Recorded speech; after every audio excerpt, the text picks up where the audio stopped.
Sir నమస్తే. ఇప్పుడు మీరు ఈ స్టేజ్ మీద వస్త్రాలంకరణను బట్టే సినిమా ఎంత సక్సెస్ అనేది అర్థమవుతుంది, మీలో ఉన్న ఆనందం. అయితే నిన్న ప్రెస్ మీట్ అని పెట్టినప్పుడు ఇవాళ ఏప్రిల్ 1 కదా, ఏమైనా ఫుల్ చేస్తున్నారా, నిన్నే కదా ఏదో అని అనుకున్నాం.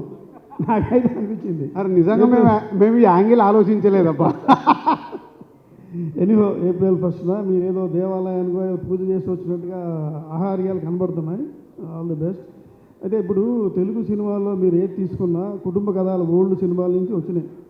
అయితే ఈ మధ్య ఎక్కువగా ఓవర్సీస్ అంటే వాళ్ళనే బేస్ చేసుకొని కూడా అక్కడ యూత్ ప్రేమ లవ్లు మిక్స్ చేస్తూ అక్కడ కథలనే బేస్ చేసుకున్నారు. ఇందులో అటువంటిది ఉందా, లేదా ఓన్లీ పక్కా మన తెలుగు నేపథ్యమేనా? పక్కా తెలుగు నేపథ్యం. బట్ చెప్పాను కదా, అమ్మాయి అబ్బాయి మధ్యలో 70% సినిమా ఉంటుంది. ఆ జర్నీలో మారుతూ ఉంటాయి లొకేషన్స్ మారినప్పుడు మనకు విజువల్ బ్యూటీ కూడా కావాలి కదా, విజువల్ బ్యూటీ కూడా ఉంటుంది ఈ సినిమాలో. లేకుంటే అప్పుడు ఏమవుతుంది, మళ్ళీ ఇందాక నేను చెప్పినట్టు ఒక ఇంట్లోనే తీసామనుకో టీవీ సీరియల్ లాగా ఉందిరా అంటారు. అవన్నీ ఈ కథ ఎలా డిమాండ్ చేస్తుంటే అలా మారుతూ విజువల్ బ్యూటీతో కంటిన్యూ అవుతుంది.